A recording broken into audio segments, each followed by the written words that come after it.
welcome to Active Citizens Parliament. My name is Sharon N.M. Chuku. Joining me live in the studio, I have with me our analyst, Mr. Ugochukwu Afuba. Good evening. How are you doing? Good evening. I'm doing great. How are you doing? I'm very well, thank you. Thanks for joining us on the conversation today. Now, we're going straight to the conversation. Now, we're seeing that NLC consulted with President Tinubu yesterday evening, being Wednesday. They had a closed door meeting late last night, and there were a lot of speculations as to what might have gone down in that very meeting, seeing that NLC has previously announced that they had protests scheduled for today being Thursday and other days as well going forward against the rising insecurity in the nation. Now, people have come out, especially from the presidency, when this particular meeting happened with Tinubu. They've come out to say that after that closed door meeting that we are to see changes, or we're to see a turnaround with that particular protest, only for us to see today that the protest that was earlier scheduled actually went on to hold in some parts across the state. We have the ones that held in Lagos State against insecurity, and I'm just getting your take first of all. What do you think? Let's go back to the meeting that they had with President Tinubu. How important was it for them to have a meeting with the president just a few hours before the slated dates for the protest? Well, I think that means that the president does not hold them in a high regard. You know, he was trying to just avoid the protest, what they have to say. The things that the demands that they have, he just don't want that protest, because protest always pains the government like they are not doing well. That is one. And now we've seen that even after the closed door meeting they had, the Nigerian Labour Congress still went on to have their protest. This means that whatever that the government offered them was not what they needed.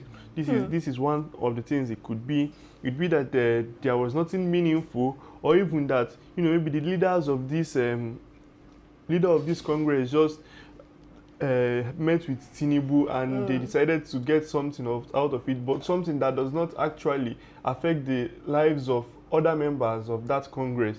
So the people who have thought to themselves that, you know, we are fighting for a cause, we want this administration to be held accountable. If lives are being lost, then they should tackle the insecurity issues we are having. If the prices of commodities and the price of air tickets are going high, then this government should find solutions to these problems we are having. And that's the reason why I feel they still went on to protest, because the government calling them at the last moment just shows you know, how minute the government thinks of them. The government doesn't even value them. They are just preventing that protest, so the government is not painted bad. You know, I also want to, I like that you said that as well. I want to also take a look at the government's response and how they accommodate protests recently.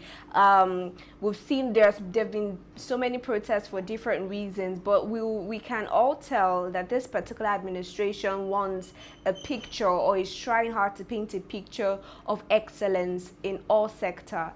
And when you have protests, it is very obvious that there is a problem somewhere, which is something, like you said, they might be trying to water down. So let's take a look at some of the protests that we've had. We've seen protests across all sectors, coming from police officers to military, ex-military men who have not been compensated, to health workers.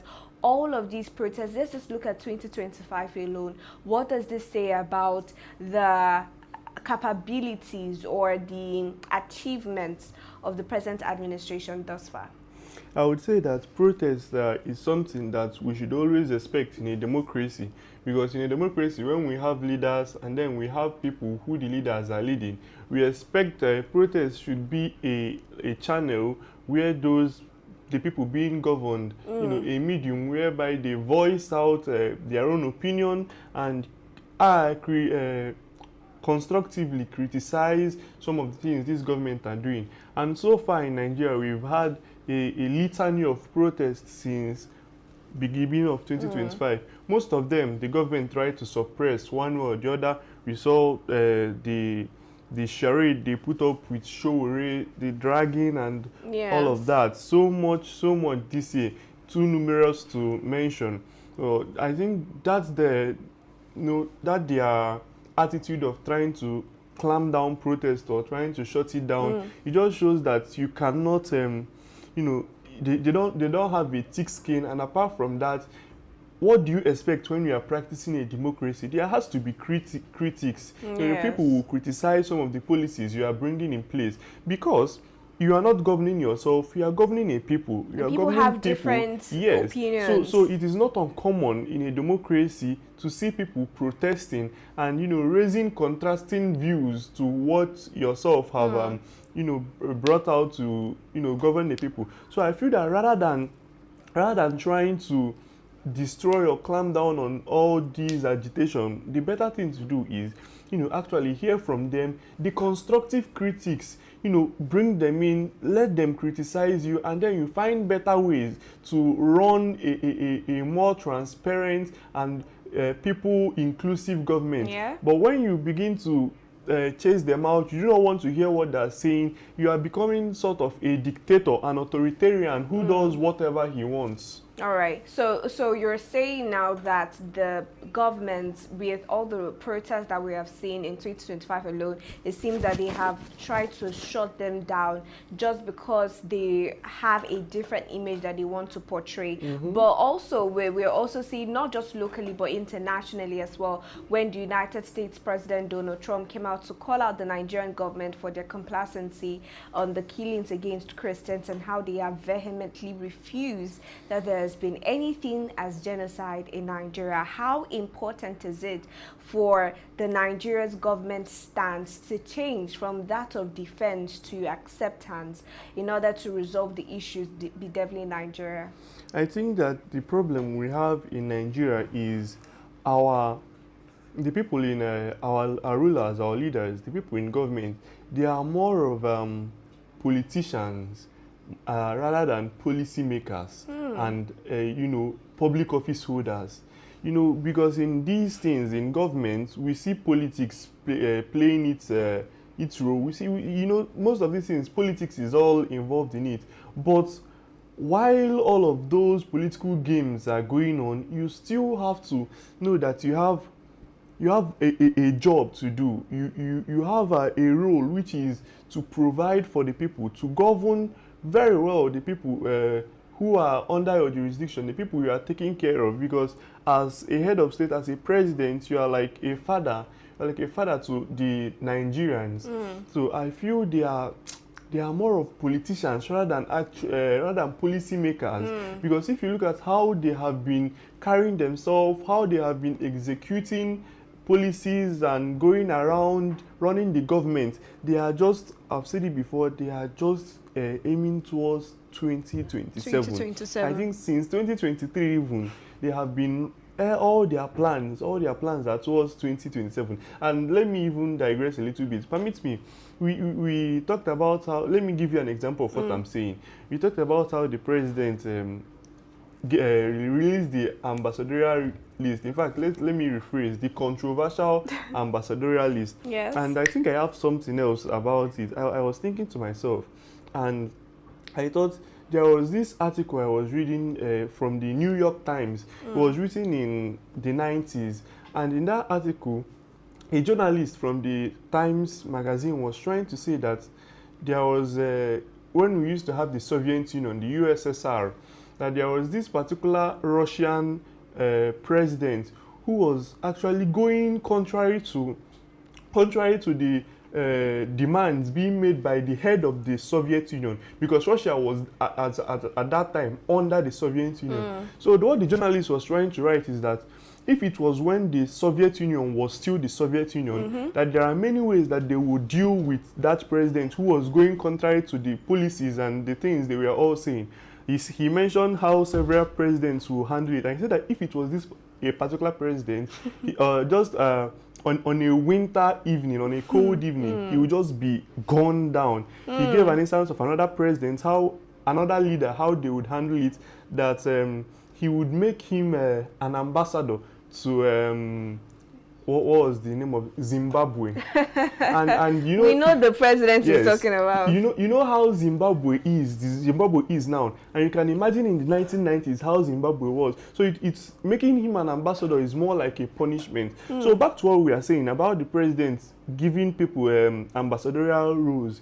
You know, some of those people he put there in the ambassadorial list, people like Fayode and Reni Omokri. These are people who has been criticizing him hardly. So I think he's seeing them. 2027, this will be a distraction. They will give us a tough time. So rather than going to fight, let us bring them in and send them to Finland, maybe somewhere that they will not be involved in Nigerian politics. I see. So that they will just be ambassadors to other nations. Exactly. So they won't be involved in what the politics is going on at home. But does that signal to you the desperation to maintain a stance of non-opposition from this president? Exactly. That's what I'm telling you, that they are more of politicians rather than change makers, leaders, and policy makers. They are all into it politics. It is a do or die affair. They are forgetting that they have a responsibility, the responsibility of making life better for Nigerians. They are all focused and their whole center of attraction is 2027, making APC the most popular party the most populous party in Africa. Oh, I like that you said that, in Africa, because I wanted to say if it was in Nigeria, because as it stands, there's no other party. But that particular meeting, right, that the president had with NLC leaders behind closed doors, you said earlier initially that it was to deter them from, going on that protest. But what NLC is really, what they are protesting about now is not really labor concerns, it's about insecurity. And you talked about, is there anything that you think personally in one meeting, one late night meeting, that the president can really do to assure people that they're on top of things, rather than actually seeing evidence of the president and security agencies in Nigeria going at these bandits? No, I don't think so, because looking at how late the meeting came, I would just have to reiterate the point I've been making before now, that it was just an attempt to try to stop that protest from happening. Because come to think of it, what did he hope to achieve with just one late night meeting with, I saw Imo State Governor there also, Hope Uzodinma. These people they do not care about Nigerians. They just want to, as much as they can, paint a good picture of the administration. But in trying to paint that good picture, they have been shooting themselves in the legs. They are just showing that they are not capable and they are not competent enough to run a country like Nigeria, because this is the festive season. People are coming in for dirty December, the usual way we know it. So I do not blame the NLC for trying to advocate for security this time around. And we've also seen that there is this hike in the flight ticket. So this will leave many people to using road transport. And if actually they are going to go by road, they should be assured of security. It should be an assurance. It should not be guessing, okay, go, we are praying for you. It is not a matter of prayer. It is a responsibility. I even think it should be a priority for the government. Their basic job is to secure the lives and property of Nigerians. Exactly. So that's why I just think all right. So just to catch you on that, you said something about this being the dirty December period, it's festive season, and truly we have been seeing, especially videos on social media of people, the IJGBs, people who just got back from abroad in Nigeria, already planning to have a good time.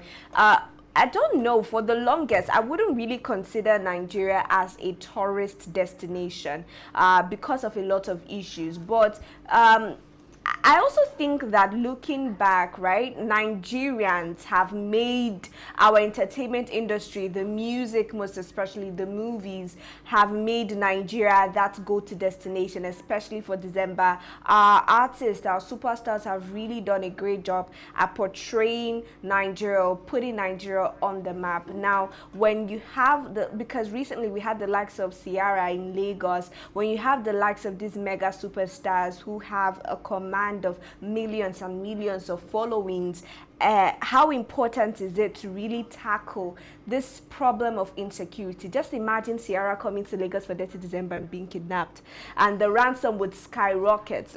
How important is it? It is very, very important, and I would want to say that regardless of the controversy surrounding Nigeria, how unsafe it is, in fact, Nigeria has a very big PR problem. I think that the entertainment industry has also succeeded in making Nigeria look like a destination lounge rather than a departure place. So we've seen that, like you said, in Lagos, in Abuja, and even some parts in the southeast. Yes. All thanks to the entertainment industry. And I'm now saying, imagine if actually the government was making things easier for them, if there was security. Even now that we are every day, people are scared. People are scared about their lives, and we are battling insecurity. Things are still happening every year in Lagos. We still have this dirty December. You see, even people, like you say, people from outside the country, from abroad, coming back home. The entertainment industry has given Nigeria the platform, or just yes. So if only the government were making things better, I think Nigeria would be, it would actually reflect the name it has. The Giant of Africa. Yes, the Giant of Africa. It would actually reflect that name. And it's been so long, really, that we said that name and really felt the impact of that name, or really felt like the Giants of Africa. Now, I wanted to also talk about something, tourism also as a form of revenue generation, especially non-oil revenue generation. We remember that there was a time, just recently, really, the United States put some tariffs, right? And it affected Nigeria. One thing the president, I remember him saying, was that, when we focus on non-oil revenue generation, Trump wouldn't be a problem. But how much really have we focused on non-oil revenue generation? And I think tourism is a big way we can do that. If you look at other nations, Zanzibar, Seychelles, Maldives, Dubai even, who do not, in my opinion, have as much resources as Nigeria really does. Now, for revenue generation, do you think that with the body language of the government, that they're really taking tourism seriously? And if so, what are the specific things that you've seen them do, especially this festive season? The thing is that this government, they have a problem of misplaced priority. I do not have any problem with them focusing on using the oil revenue generated from oil, making it their main source of revenue. There is no problem with that. Like you mentioned, the country Dubai. Yes. Dubai and the United Emirates, they are one of the major people in the oil industry. So sure. they use the revenue from oil generation to actually make their country a livable place, a tourist site where people from far and near actually come. And that is something Nigeria has the ability to do. Also considering the fact that we have global entertainers who are from Nigeria. I like that. Global entertainers. Yes. So it's only a matter of having the will to actually do these things. They can still get money from revenue, but it's just a problem of misplaced priority. They have felt that this is not what we should be focusing on. Maybe they are belittling it. I do not know exactly what their point is. But and if we actually look at it let's use Anambra as an example, the Commissioner for Tourism, Entertainment and Culture, if they are actually putting people there who are competent, people who know the things about, people who are not politicians, people who are entertainers, it would help make our state and in general our country an entertainment place where not just online this time around, but then on ground where things are happening. Because a country is not just about places where you have the economy is soaring high and the political space is so tense. But what just about thriving in every sector? Yes. What about entertainment? I think the Commissioner for Entertainment, Anambra, is trying. What was his name? Don Onyenji. Yeah. I've seen they've lined up some activities December. for, I think it was themed Onwa December. Yes. That's a good thing, but then I don't think they have enough publicity for some of these things. So I'm just saying that from the things I've seen the commissioner or the Ministry for Entertainment, Tourism and Culture do in Anambra, it's actually a good work. I'm only imagining if that was being done in the center, that's if the federal government was actually planning some of these things, it would be more feasible because they have the resources, yes, they have the funds to fund all of these you know, things. you said something, right, which is going to be the second to the last question, really, before I let you go. You mentioned PR and just publicity, right? And yes, we've heard of the event that has been slated in Anambra State for the Onwa December, coming from the Governor Soludo, and also just to entertain Anamberans, and which I think it's brand new. I don't think in other regimes I've seen things like we've that. not seen that. Exactly. So it is new. It is new. It is commendable. But going forward, you said something about publicity. How many people really know about these things? And PR as well. It seems that it's easier for Nigeria to get the wrong PR. And I said this in one of our shows, how much or how less we invest in PR and just building an image. How important for you personally do you think it is to build an image, not just as an organization, but for a nation generally? Sorry, can you repeat that question? How important is PR for us as a nation? It is more than important, but the only place where we see this country, doing very well in PR is only in the places where there are attacks on the presidency, on the federal government. But then there are some certain things. In Nigeria, we have tourist sites that are underdeveloped. In Anambra, we have the Ogbunike Cave, we have the Obuzu Cattle Ranch. I think that's in Calabar. I can't remember exactly where, and we have very good. Even in Abuja, we have the Aso Rock. I mean, that used to be a tourist site before they converted it to the Aso Villa. We have the Zuma Rock. We have things that are actually that could be entertaining. Touristry. Yes. For people in the world largely to come into Nigeria, but there is little media presence about these things. The presence is more or less focused on the presidency, people, his spokespersons defending him and all of that. If actually it's just a problem of misplaced priority. I'm not trying to say that they should prioritize these things, but it should actually make that list. It should make that list because you can't just focus on one thing. How do they say? What was this saying that they say sometimes, that jack of all trades, master of none, but sometimes better than a master of none, because it is very good when you actually do a little of everything. It's balanced. That's what makes you educated. Yes, it doesn't create this unnecessary imbalance. I like that. I like that you said that, really, because I think at the end of the day, education is not really about reading and writing. It's just having a little knowledge of everything. Now, as we wrap up here, we're still throwing it back to the protest that was held in Lagos State by the NLC branch in Lagos, even despite the late night meeting with President Bola Ahmed Tinubu. And I think it personally raises the concern of a lot of Nigerians as to the insecurity rate in Nigeria and how much it has grown, how speedily it has grown.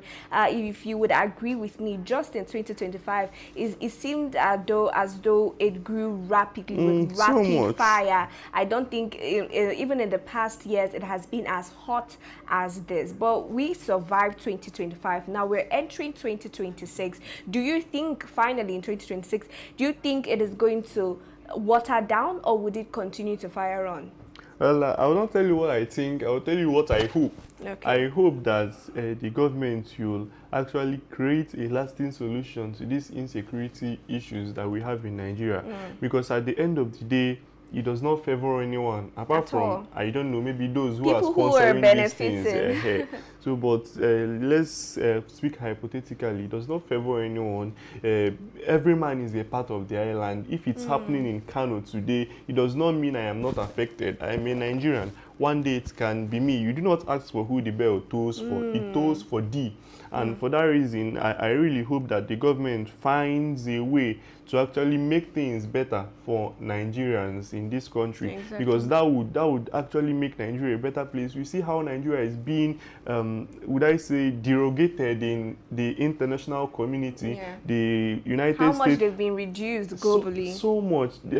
I think months ago, we saw the United States mentioning some states in Nigeria which are unsafe. Yes, we thought that was the end of it. Now they've said that they've restricted Nigerians from entering the United States.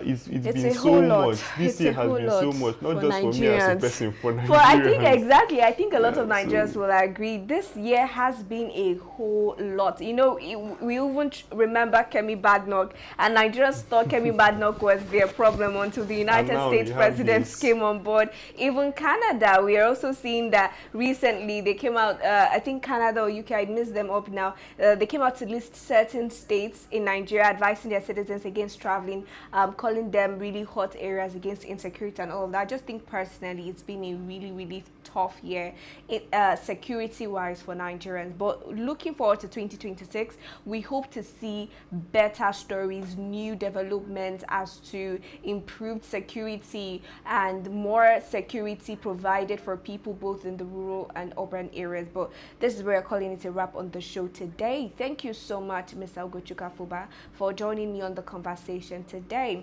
And thank you, our viewers, for joining us as well. If this is your first time, I say a big welcome. This is Active Citizens Parliament. Feel comfortable, feel at home. Subscribe to our YouTube and please follow us across all media at Active Citizens. You can find me as well across all media at Sharon Nmchukwu. And you, Ugochukwu. You can find me on Instagram, Facebook, and X at Ugochukwu Afuba. All right, till we come your way tomorrow, do have a good evening.